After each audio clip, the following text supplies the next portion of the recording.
Hello, my friends. So good to see you. I bet you're surprised to see me. My name is Jasmine Joshua. I use they, them pronouns, and I am honored to be the artistic director of Reboot Theater Company.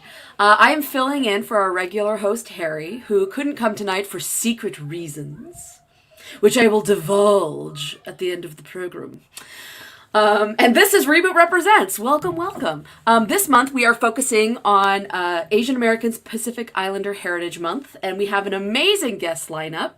And before I introduce them, I want to take a moment to acknowledge that wherever you are joining us from, you are on Indigenous land. Reboot produces on the historic and contemporary lands of the Duwamish, Suquamish, and all Coast Salish people. We acknowledge the forced displacement of Native communities from this land, while honoring the endurance of the Duwamish people who still live here.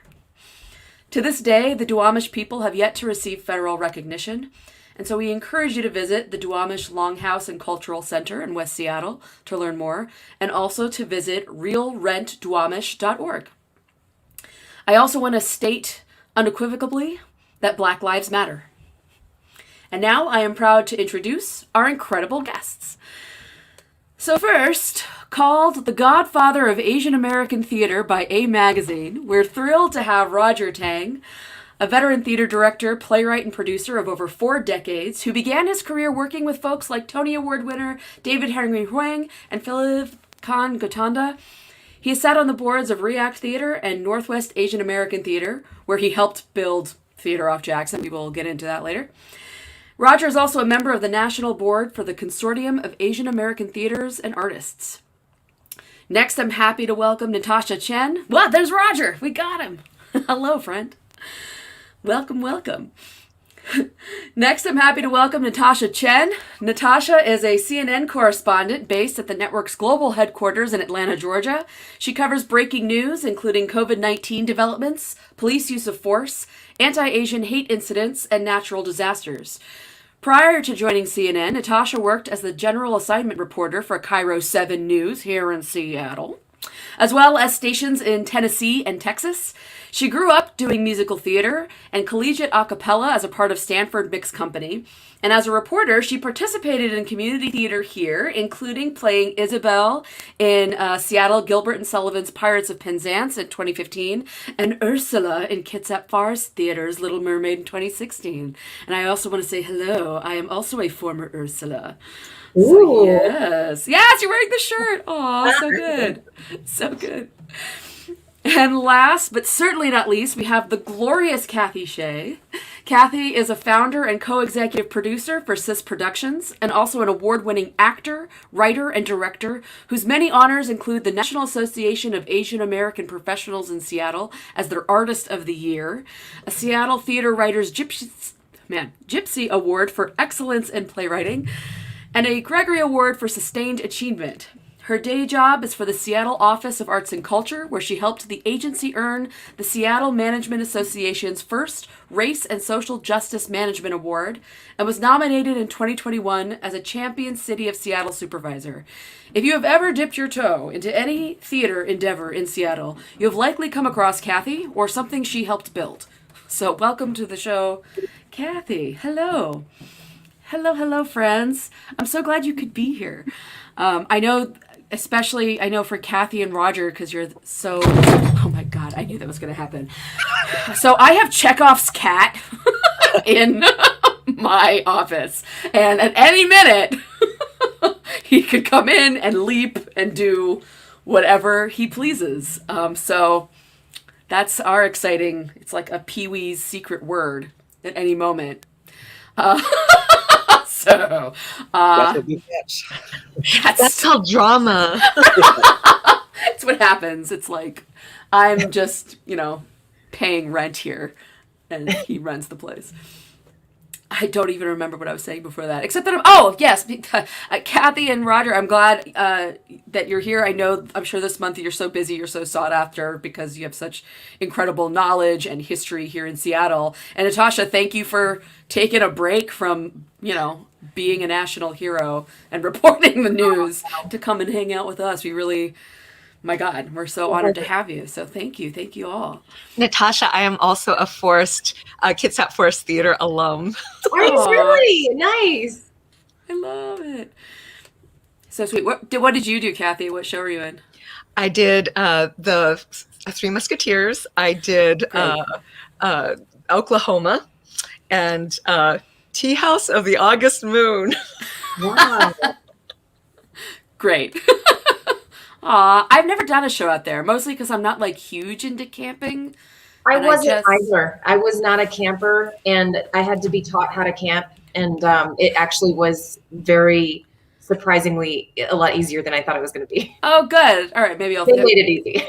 I actually designed my own hefty bag course you outfits to cover all of my ensembles so that I would always be stylish but prepared for the rain. Yes, indeed. Yes, I've heard that when it rains, it gets everyone bonds through adversity. So I was very lucky. Not a single performance I was ever in there in the 4 years that I did shows there did I ever get rained on. Oh, nice. Very good. So I'm going to jump right in because we've got so much to cover and I should talk less because you guys are going to kill it. I'm so excited. So I wanted to start with Roger. Roger is, you have such a plethora of knowledge, especially since you're a literary manager for several companies, or you have been, or at the same time, or is it how many do you juggle usually? Quite a few. I'm talking to a lot of people at the same time. I do, my own group. I work with Kathy. I work with a couple other people, and I'm just busy. But yes. Yeah, I we're friends on Facebook, everyone. Don't be jealous. But I love your social media posts. They're always so I mean, they're informative, they're funny, they're thoughtful. And I especially love when you amplify Asian American plays and playwrights. And you always make this point of saying, like, here's another great play that no one's done, like with a very withering, pointed, which I think is so right and so smart because it's true. You know, we see, why should anyone be doing the same show as anyone else in town when there's such this wealth of shows that we haven't seen yet? So like, what would be your message to artistic directors and like artistic committees who are kind of planning for a season to maybe include, like, where would you send them to maybe do a little better research? Well, let me see. To start with, I would say that do not go for the default. Everybody, almost every theater in town has a default audience in mind, default actor, default playwright, default type of season they think about. My advice is to say, when you're doing selection, when you have the power of selecting seasons, go beyond the default. Your audience is not going to be wide. Not entirely. I mean, there'll be white people there, but you'll have other people there. In the Puget Sound, you have 18% Asian Americans. If you're in some other town like New York City, half the town is not white. So you don't program with a white audience in mind. And when you select plays, hire directors, don't settle on default. Too many people think, oh, of course I'll do a white director, because he's done so much and so experienced, and I'll use this white actor here. No, don't do that. Go beyond. Go beyond that. Open your mind. Be creative. Think of, Asian Americans can be lawyers, Black people can be bosses. So they can do all that, and beyond that, think about the behavior of your audience. You don't have to have, we're all in this little mindset of, when you go to a theater, you sit in your chair for 2.5 hours. You sit there quietly. You don't move around. You don't make a fuss or anything like that. Well, sorry, folks.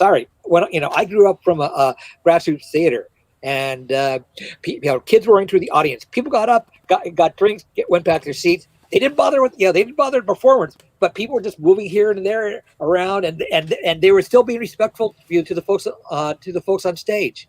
So and they had the kind of energy, kind of camaraderie from the audience to the folks on stage that I find that very, very stimulating. So think about that. I mean, you don't have to enforce, your standardized default behavior in the theater. You can be looser. You can have fun. You can be friendly with people. Well, there's a thought. Friendliness. Um, yeah, that's great. I love this message of like, don't just go for the default. Like, oh, here's the sure thing. It's like, well, I mean, it's a sure thing because you do it all the time. I knew it. I knew it was coming. Um, Well, I did want to add on to that please. because I think right now, especially given this last year, a lot of companies are looking to diversify their programming, their artists, their directors, which is great. That's what we would love to have happen. But that they might try to shortcut it, meaning they might do it where it might benefit individual artists, but it might actually be decimating for our ecosystem of theaters, where there are actually a number of theater companies that are led by Black, Indigenous, Asian American, MENA, Latinx artists. And as predominantly white institutions start to diversify, they may then, because they've got deeper resources and capacity, they may start focusing on that so much that they actually deprive the BIPOC-led organizations from being able to do what they've always done. And so what we're actually encouraging, BIPOC communities are actually encouraging that you look at doing co-productions, partnerships, look at ways that really center the whole community and not just appropriate all the artists that a lot of these BIPOC organizations have spent time developing and nurturing and giving them their first opportunity, just so that you can jump on that bandwagon. In doing so, it actually decimates the ecosystem. So how can we all work together in a way that actually enhances the ecosystem and makes things center the well-being of everybody in the ecosystem? Yeah, that's such a great point, Kathy.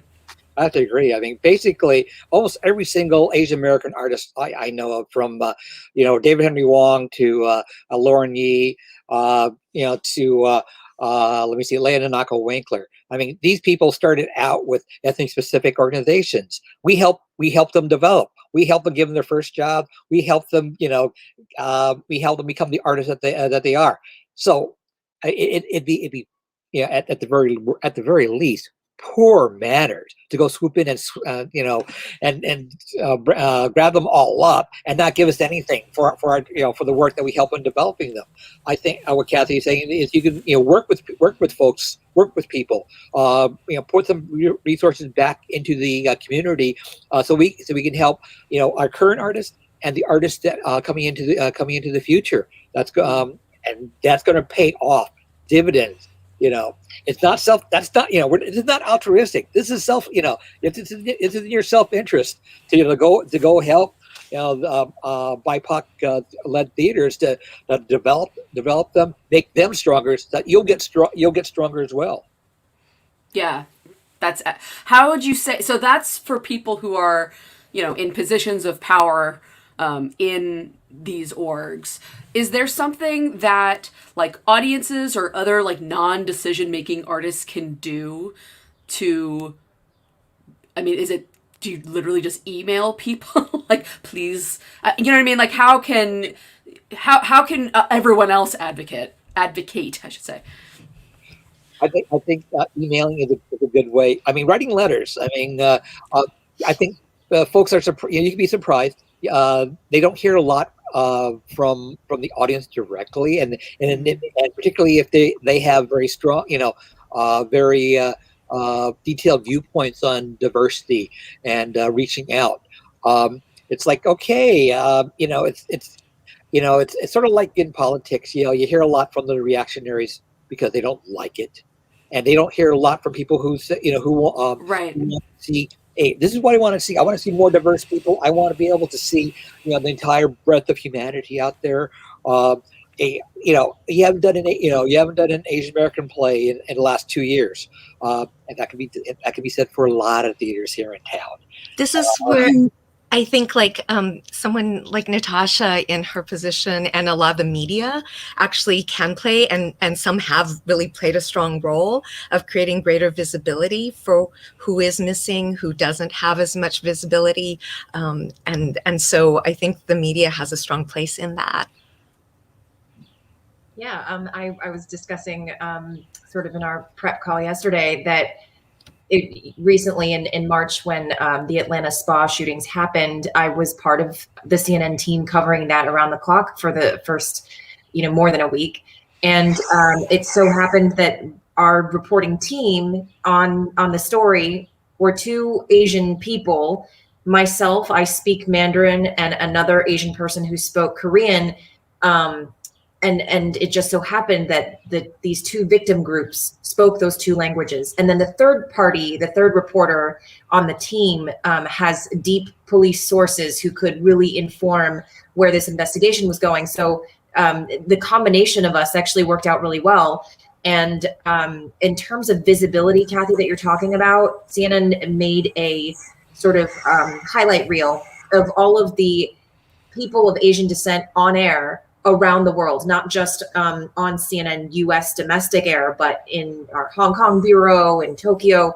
And, at first it was like, I was taken aback by it because I wasn't processing just what this moment meant for the larger AAPI community. And when I saw that, I was like, wow, that's pretty cool to be, first of all, included in that. And then the feedback that I was getting is that people felt seen. They felt like their voices were reflected and that somebody was telling a story about their community who was culturally competent and had language skills for that community.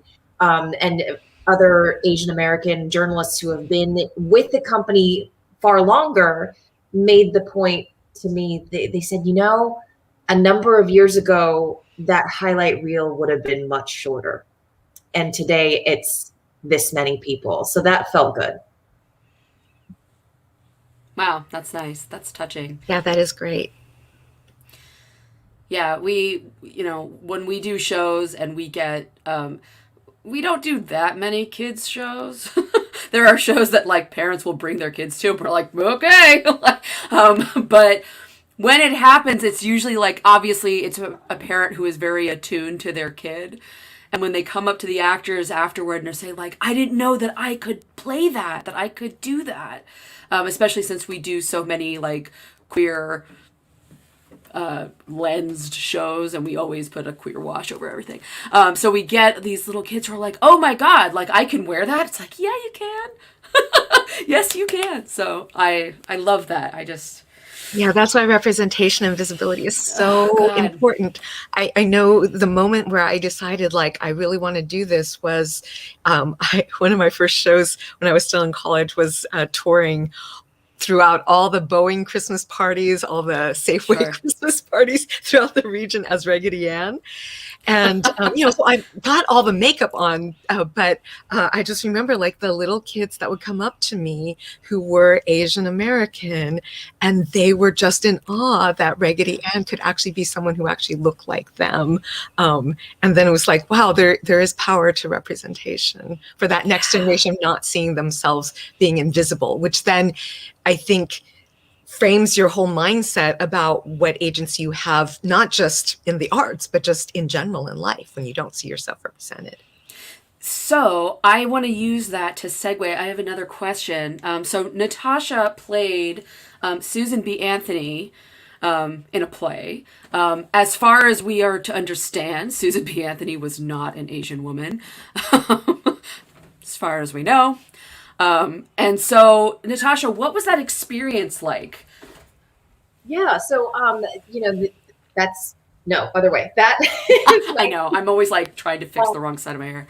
19 the musical. First of all, it was a really cool experience because it is a show that is currently being workshopped. It's not been, it's still finding a theater home. And I encourage everyone to check out 19themusical.com for more of that. But so you kind of felt like you were walking into rehearsal each day with brand new changes. So what? Oh, I'm not singing that anymore. Got it. but the idea was kind of a remix of understanding how we came to have the women's vote in America. And it does touch on the British suffragette movement as well. And as far as the central character, it's actually Alice Paul, because she was instrumental in getting the 19th Amendment passed. By the time the amendment was passed, Susan B. Anthony was long dead. She had died, at least 20 years earlier. But I think it was she was sort of a mother figure of the movement, right? So in writing this show, they made Susan B. Anthony, and they called her Sue B. They made Sue B. a ghost character, and she had a lot of spoken word in her role. And so they were very open about what this ghost looked like. I mean, she's dead, so why does it what does it really matter? So it was more about like finding somebody, I think, who fit their idea of grabbing onto the rhythm of the spoken word and the tone set in that role. The only color conscious casting I think that I was aware of in that cast was casting Ida B. Wells. And she obviously was a strong Black woman in her own right as a journalist and as part of this movement. And because the story touched on that racial tension within the suffrage movement, it was really important to have this amazing, Black singer as Ida B. Wells in our show. That all being said, I think this isn't an experience I would have had, 20, 30 years ago. I think, growing up, I grew up in a very diverse, like heavily Asian community in the San Francisco area. But in high school, I remember having a conversation with my dad. I said, I really love theater. I want to think about perhaps performance or directing. And he says, that's great, but you're not really getting leads in your school shows. So how do you expect to really thrive with a career like that? And I mean, he was being realistic with me, right? But at the same time, part of the reason, at least a small part of the reason I wasn't getting leads in shows growing up is because I don't think I looked like any of the characters that were written on the page. And I'm not sure I don't think that was a conscious decision by people in charge to exclude me. I think they valued what I could contribute. But I just didn't see myself in those roles either. None of those roles were for Asian people. So I thought, well, that's not for me. And so to be cast as Sue B, to be cast as Ursula in Little Mermaid, to be one of maybe two people of color in Pirates of Penzance, and as one of the maids, like a Cornish daughter, right, as they call it. So these things are happening now, and I'm very grateful for it. Yeah, I have a question for everyone, because this is a sticky question.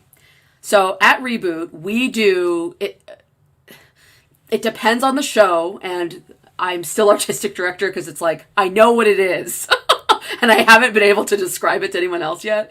But I know it when I see it, is we do both color conscious and colorblind casting. We do both gender conscious and gender blind casting. And I know that in general, colorblind casting is starting to become something that a lot of directors are being discouraged from doing. And for my 2 cents, I'm like, yeah, because if you still cast all of your leads as white people, but throw in a couple of BIPOC people in the ensemble and pretend they're not there, that's not good enough. But for example, like when we did Sweeney, we cast a Black woman as Joanna, who is described as pale with yellow hair, and we just were like, no one really listens to all the Sondheim lyrics. And then, but the person playing Sweeney was white, and the person playing, spoiler, her mom was Asian. So it was an entirely colorblind cast. I mean, if you wanted to get like real dramaturgical and discuss like adoption, I guess you could have, but we didn't even go into that. We just did the play. And And Cammie, who played Joanna, was like, never in my life would I have thought that I'd be able to sing, Green Finch, which is like such a beautiful song. And in fact, she's like, no one ever cast me as a soprano. I'm always cast as someone who can belt and someone who can be like sassy. And I'm never an ingenue, like ever in my life. So to get to play that was wonderful and great. Now, that is one human being. But to me, that would not be possible if you did I guess I could have done race-conscious casting. I don't know. Anyway, I guess my question is what do you feel like are the dangers of colorblind versus color-conscious casting, and can they exist while still affording opportunity and not diminishing other artists? So here's the distinction. The reason why more and more people are really encouraging theater companies to look at color conscious casting is because we want people to look at ourselves as whole human beings. I'll just be really transparent. White actors have always been considered as whole human beings on stage because the stories that they've been offered roles in are three-dimensional. Mm-hmm. But for actors of color, oftentimes you're cast in, just look at the history of musical theater, which I love. But when you're looking at like two Asian characters, it's not great. It's not good, right? They're all stereotypes. They're very one-dimensional. And even in a play like a musical like King and I, where the majority of our characters are supposedly from Thailand, they're again, all of them are very stereotypical. So it makes it very challenging. But so the urging for color conscious casting is so that you're not ignoring something that is part of who the person is, and you're taking their whole experience into consideration as you're crafting this project together. But and that's the only reason why they're encouraging people to move away from colorblind casting. Now, where colorblind casting is, I think, workable is if the theater company or their ethos, their values, their core values that they work on, like Reboot, where you're treating every actor equitably. That's the distinction, right? So if every actor is being treated equitably, where we are all working on this production and we're casting people because each person brings something really unique to the role, and it might be because of their cultural background, it might be because of their race or their gender or their sexual orientation or whatever that unique combination that makes them a whole human being is. And so in that mix, race might have something to do with it, but it's not my whole identity is not about my race. Then in that situation, because you're treating every actor equitably, then it's less of an issue when you think of what the term colorblind means. Just as a quick example, since it was mentioned that Natasha was in Gilbert and Sullivan's Pirates of Penzance, that company happened to have a huge kind of yellow face issue that happened. Yeah. I remember that was the year before. Yes, exactly, around the Mikado. And so when I actually met with them as their funder, wearing that funder hat, to help them through that issue of what they might choose to do in the future. And I actually led this huge convening that we had a lot of people, and we actually had CNN coverage nationally for. And what was interesting in my conversations with them, I encouraged them to go to their board and think through what are your next steps to do reparations on what just happened so that you can do better in the future for all actors of color. And they said, okay, the next time we do the Mikado, we're going to do this kind of outreach. I said, no, because then you're just seeing Asian American actors for the Mikado. There's a lot of actors who are Asian American or Latinx or Indigenous or Black who might want to be in any production that you're in. If you're only focusing on reaching out to Asian American actors, the next time you do Mikado, that's not what's called equitable process. To be anti-racist, you should be reaching out to a diversity of actors for every single production, whether it's Pirates of Penzance or the Mikado. And if you are really earnest in that, then that's how you're going to build relationships with a greater diversity of actors, so that by the next time you do the Mikado, you'll already have deep relationships with a diversity of actors, and then you're more likely to have actors who can help you figure out a way to do that show that does not make it as problematic as it currently is. And I actually have to say that Gilbert and Sullivan did a lot of work to really change up who they are, who they cast, how they center. And if you've seen their track record since then, it's become far more multicultural and diverse in terms of their casting for many of their roles, not just for future productions of Mikado. I do think it also goes, so you're talking about from the theater perspective, reaching out to the community. I had some observations about actors and people and participants also hanging back a little bit when they feel like there's no room for them. I remember in college going out for Miss Saigon in the Bay Area, and it was a children's theater, so there were different aspects, different factors going on there. But I saw just this huge number of Asian American young people coming out to audition that I never saw for other shows, right? So I'm thinking, where are you all normally? Like, you're really good. Like, everyone here's really good. Why aren't they auditioning for everything else?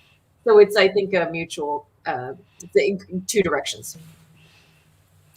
And I think, to Kathy's point, I mean, you said so yourself, Natasha, like maybe if they had seen themselves in an actor playing Lori or in an actor play, other parts in other shows, they'd be like, oh, it is okay for me to come to you. I'm not just going to be relegated or not called back or whatever. I mean, I know that like when I see, also as an actor, like when I go to shows, I definitely watch and be like, could I be on stage with them? Would they put me next to that person? And I make a judgment about that. And maybe make a judgment about whether I go and see their stuff afterward too. And tell other people to do the things. So we mentioned King and I want to ask this because this is like all my I just like color conscious and all this. I think this is fascinating. So they're talking about rewriting The King and I, which admittedly as a little kid, I loved that show. And then as I grew older, as we all have our aha moments, we're like, ooh, so many problems. So they're going to rewrite it. How do we feel about this? Like what? How do we feel about this?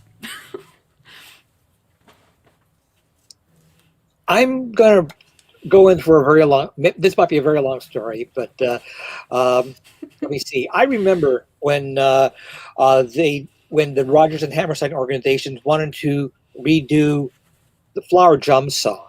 Right. And they got David Henry Wong to write the score. And the biggest, I remember having long, huge arguments with musical theater fans saying, and their gist of their argument was, leave it alone. This is our show. Why can't he get his own show? And I'm thinking, these are all white people saying this is their show and telling a Chinese American playwright to get his own show, even though he had the blessings and the encouragement of the original author of the novel. So there's that little factor there of the proprietariness of the audience that you have to go fight around. Otherwise, I would give the argument, say that, that'd be kind of interesting to do revision, because the actual truth of the matter about Anna and the King of Siam is much more fascinating than the current book is, because because Anna was actually a person of color. She was part Indian. And the fact of trying to, that there's that dynamic, very interesting dynamic of a half white, half Asian person come into a Asian country to talk about modernization and talk about the clash of cultures and things like that. So I'm not sure where that's going, but it's like I think that the task is a lot harder than people would think at first glance, because both of the internal dynamic of the story and the external dynamics of the audience that is being aimed at. And for heaven's sakes, we all know how proprietary the white audience will be about their story. Mm. Yeah, I want to build on what Roger just said, and say that same here. Like when I actually was looking at King and I was actually fascinated by the original source material that it was based on, and it was so much more interesting. And here you actually have a unique circumstance where the Oscar and Hammerstein, you know, they actually, even in their lifetime, they were actually much more progressive than most people, their audiences that love them, give them credit for, right? They were pushing the envelope. The fact that they set all their musicals in such diverse places was at that time period thought to be, you know, ahead of the game. And of course, South now Pacific we look back and we're looking at 1950s in terms of what diversity means, but they were way ahead of the game. So they would be the first to like say, we want to update this. I mean, that was the same thing with Gilbert and Sullivan. They were wanting to push that political envelope. It's the audiences since then, 100 years later, that are the ones that are fighting against it, right? So you should honor the original creators' intent and what their desire is, A. B, I think the original source material is fascinating, and the music and score is so beautiful. Like, why lose that if there's a way we can update it that actually centers the people of the country that it is set in, so that we can actually create a more well-rounded story? So not just Anna herself, who is a very fascinating character in real life, but also the country and the people, so that they're not just, oh, there's a whole bunch of wives here and we don't even understand that culture, so we're just going to judge that king for having so many wives. But it comes from a very cultural place of really looking at some of that. There's some gender dynamics at play in a lot of our Asian cultures that even us who may have been descended from some of those cultures might have an issue with through our contemporary lens. That might be a fascinating angle, especially with the woman and the king, but also just culturally being able to better understand the history of a country, not through a white gaze perspective, but from the country itself and the people from the country. So making sure that, just like they did with Flower Drum Song, you have someone who is of that culture, who understands that culture deeply, working on that production. That would be fascinating. But I'm also someone who most of my life has been spent doing new work. And so I'm always like, yes, that would be great if there are people who are interested in doing that, but we also need to devote as much resources for all the multitude of stories that we have yet to hear of, that have never been centered.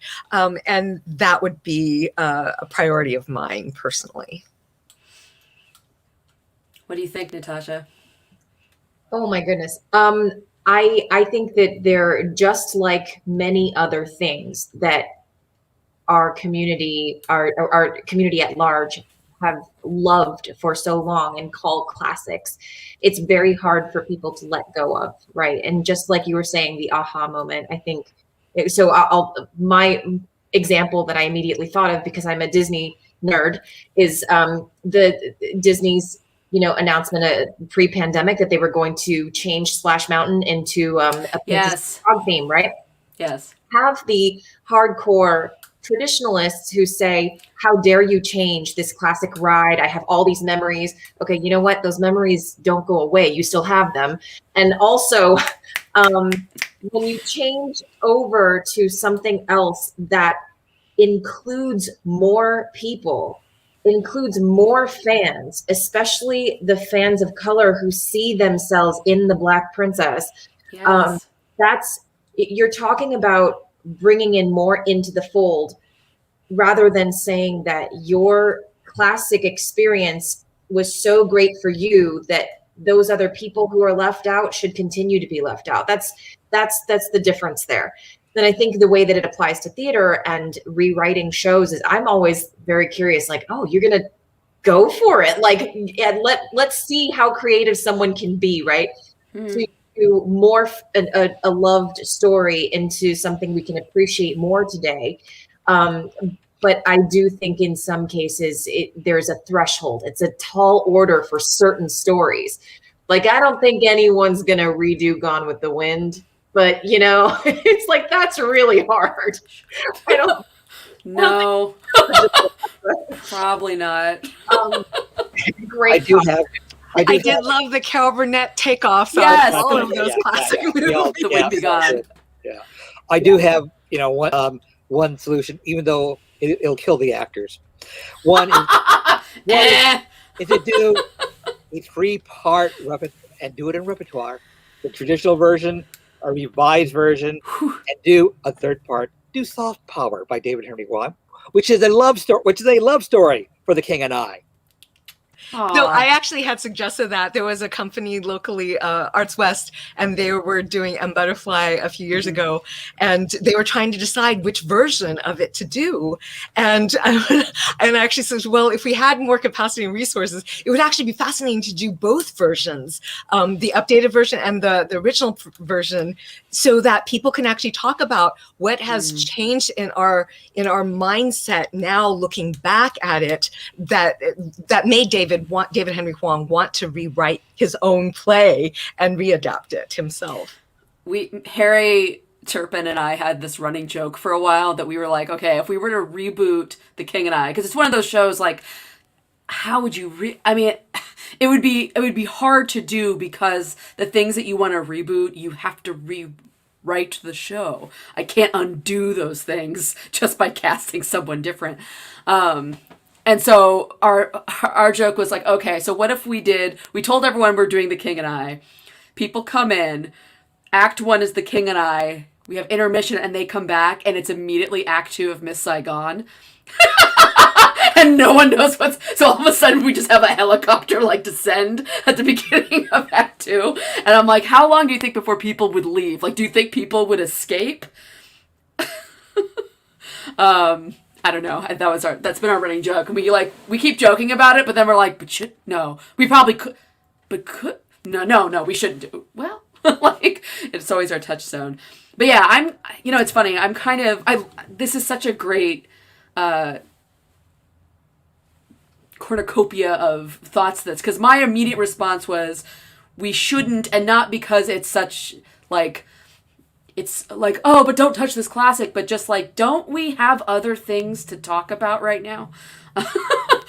In the same way that when they redid My Fair Lady, which I didn't see it, but from what I understand, they made it more feminist, which is, I guess, at the end when he says, "Fetch me my slippers," she throws them at him.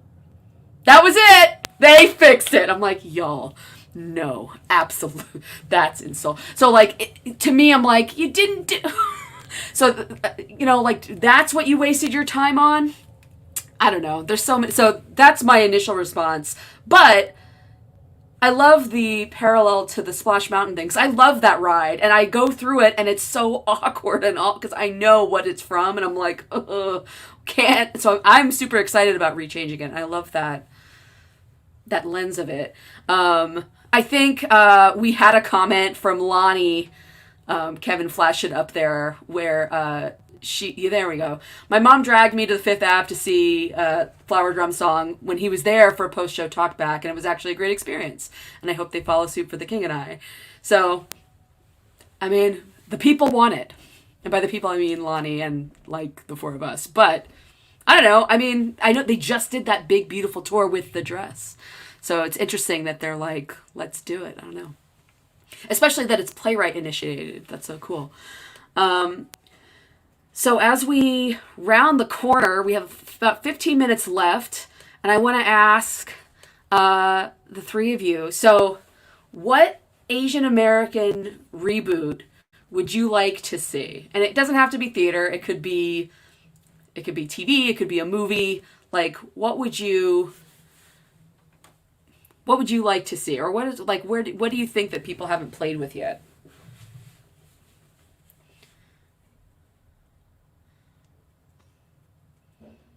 Well, I mean, this not so much a reboot, but the reason why I focus on new work so much is because I do think that in theater, at least, Asian Americans are so invisible overall. I mean, just speaking of King and I, do you realize that on Broadway, the stats for Asian Americans in terms of our representation in roles is lower than almost every group, and the only times Wow. that it goes up a little bit, and even then, it's still at a greater disparity than most other racial groups is when there's a production of King and I or a production of Miss Saigon, or Oh when my they're both God. running simultaneously. Those are the only times that there's any Asian representation on Broadway. So that is so deplorable. So there's so many other stories that we haven't even begun to explore on Broadway, regional theater, even local community theaters, high school theaters. And so because of that invisibility, that leads to exactly what we're experiencing as a community right now. The reality is a lot of the conversation that has been coming up, speaking of the Atlanta shootings that happened in March, is so few people, because if you don't grow up in a community where there is an Asian American community that is present there, then the only images that you have of Asian American people are what you see on television or in your local art scene.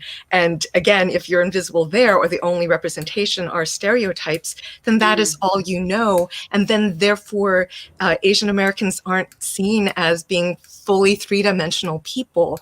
And when that happens, it becomes really easy to use them as scapegoats. And we have seen every single time the United States has been in some sort of economic downfall. We've seen this time and time again, starting from the 1800s. That is when laws have been put into place. That is when violence against Asian American bodies has happened. And this has happened again and again and again with the internment of Japanese Americans, with the Asian exclusion laws back in the 1800s, with the Vincent Chin murder in the 1980s, with all the different bad stereotypes on television shows that I grew up with. Those were all times when there was a lot of violence against Asian Americans. So what we're seeing this last year is not new. It's been cyclical, and it's every single time that we're in an economy where it's low. And then for some reason, we always scapegoat the foreigner, the perpetual foreigner, which is what people have identified Asian Americans as.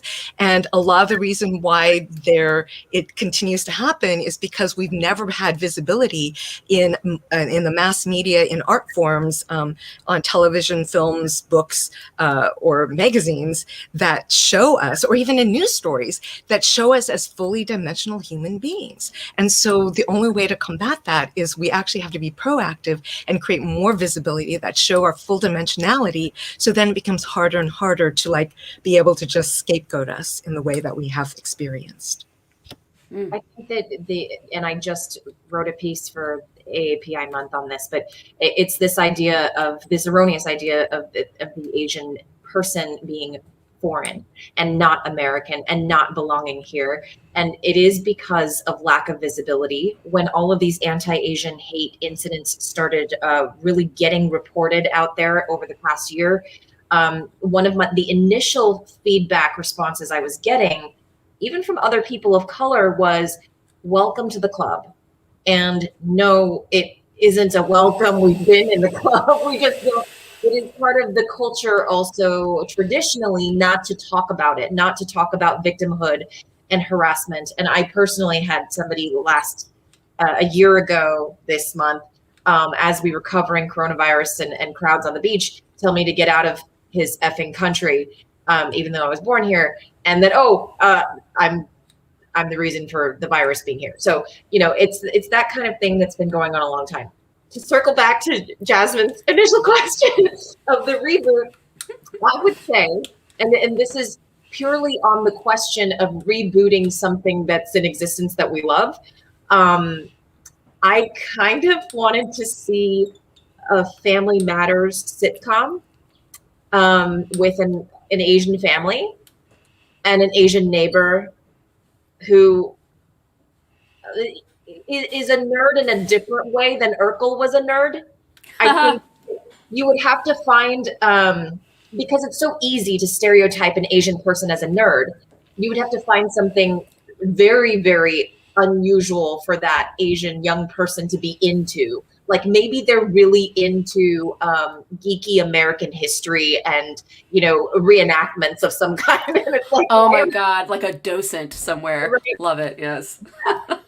So I think that would be fun to see that sitcom. As far as musicals go, I thought of Sound of Music, but set in 1949 China, where Ooh. the entire family has to escape the communists. And they're getting on a boat to either Hong Kong or Taiwan, but they got to get out of there, and they're singing all the way.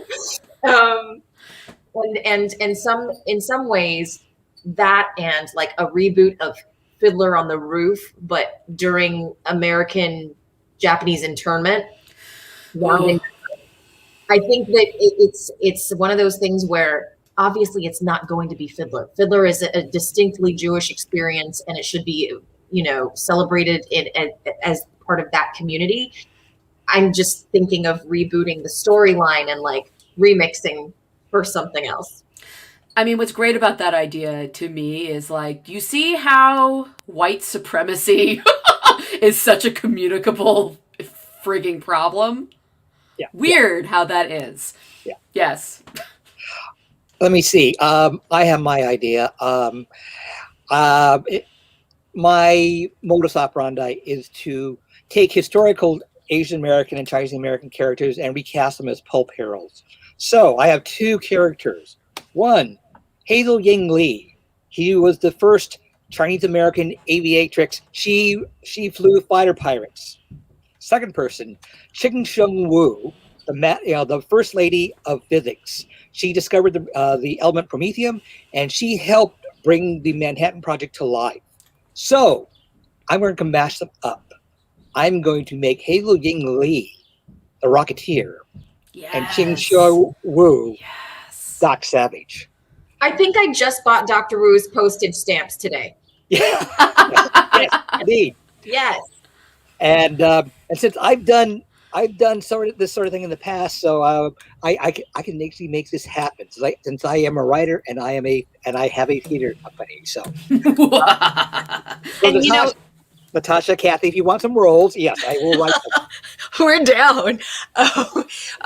Cis Productions actually started because we were brainstorming, like, what is missing? Why are we invisible on television? And so we actually, one night after a theater show, a group of us Asian American theater artists were brainstorming, and we were talking about the popular shows at that time were Friends and Sex and the City.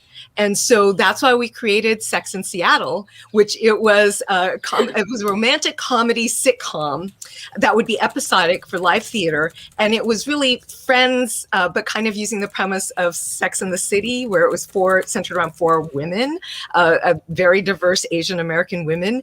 And this was, back in 2000, so long before, 18 years before Crazy Rich Asians came along. And it was really taking a format that we have never seen ourselves. Most of the things that depicted Asian Americans or Asian people on stage here in America were all about our victimhood or being immigrants, or about all the bad stuff that happens to us. But it didn't really reveal who are we now in contemporary society. So it was literally just, we wanted to create a television show for the stage that was episodic over, and we ended up doing 20 episodes. Oh my God. And so people got to know us as human beings over time, and that there's a diversity. So it's not just one character, but that there were a variety of characters.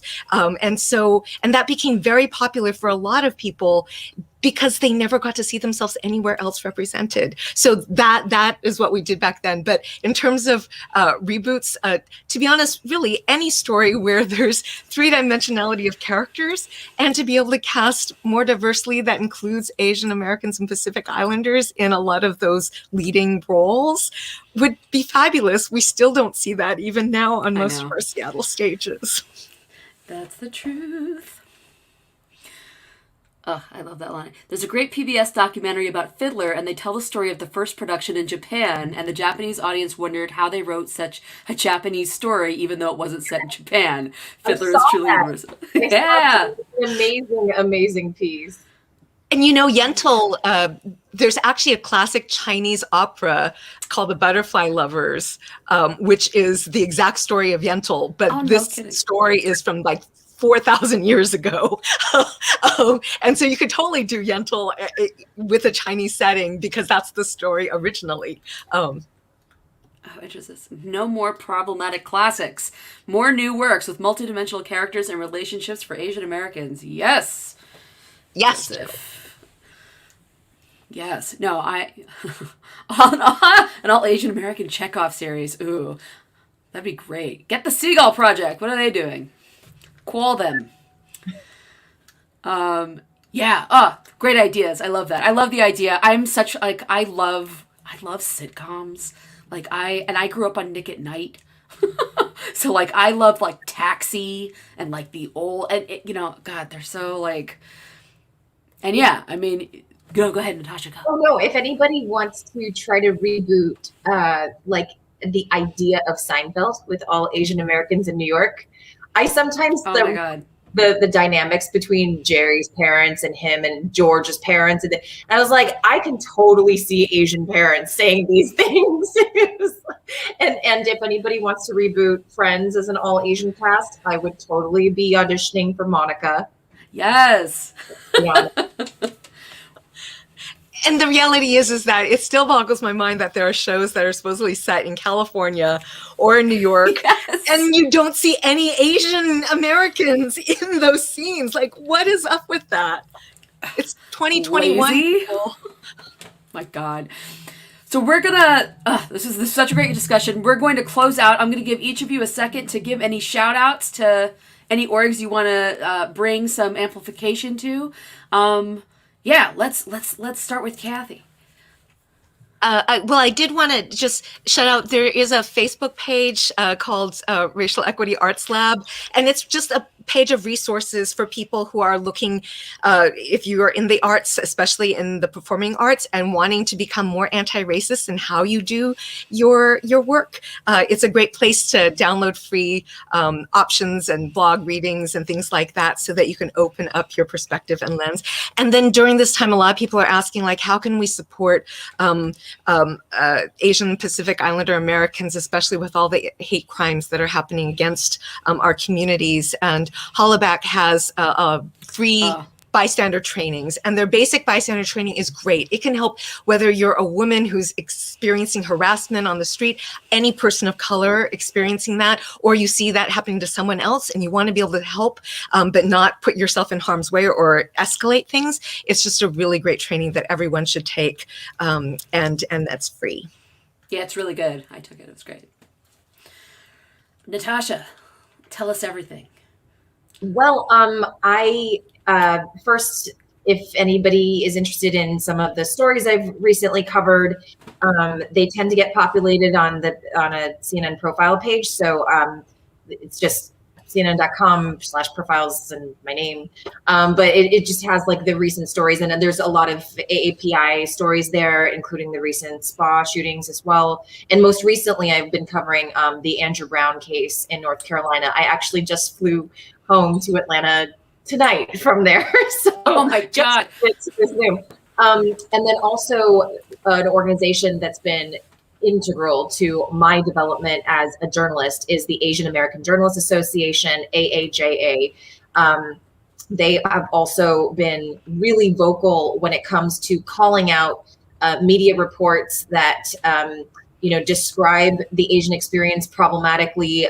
It's a good watchdog group within AAJA, and really develops a pipeline of talent among AAPI young aspiring journalists, so that there's no one at the executive levels who can say, well, there aren't any to hire from, right? No, we want to make sure that young people are well trained, young diverse people are brought into the field, and so I encourage people to check that out. That's awesome. Before we go to Roger, we got the Kevin. Can you throw up the Hollaback? Yeah. If you go to ihollaback.org, they've got so many different kinds of trainings. They're all free. They're excellent. Truly recommend. And now Roger, tell me. I have a few I can mention. My own group, Porkville Productions.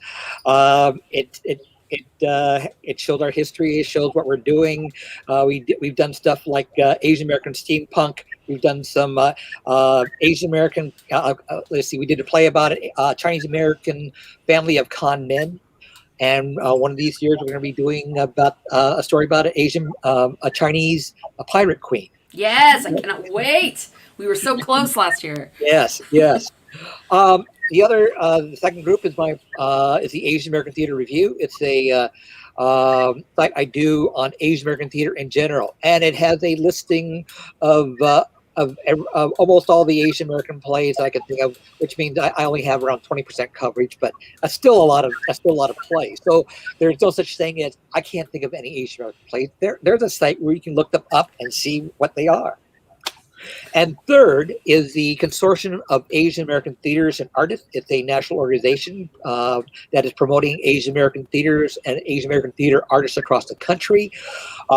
We are going to be we are doing all sorts of activities. We are helping in the focusing of Asian American theater artists against anti-Asian violence. And we also are doing a national convention of Asian American theater artists. We hold it every other year. We held it in Ashland, Oregon a few years ago, then went to Chicago. And in 2022, we will be in Hawaii to meet in the land where the Asians are the majority. And and that makes a big difference on how theater is done and how culture is. So go to kata.net and get more details on ConFest in 2022 and try to join us there next May. Awesome. Thank all of you. I had like other questions, but I knew we'd talk. I was like, we're not going to get to everything because you're all so brilliant, and I just wanted to like let you sprinkle all the knowledge. I love it. Thank you so much for joining us this month. I know that you're all incredibly busy and well deserving of all of your busyness. So thank you for coming and spending an hour with us. And I think that's it. Thank you so much. Thank you for having us. Yes, our pleasure. Thank you for having us. Thank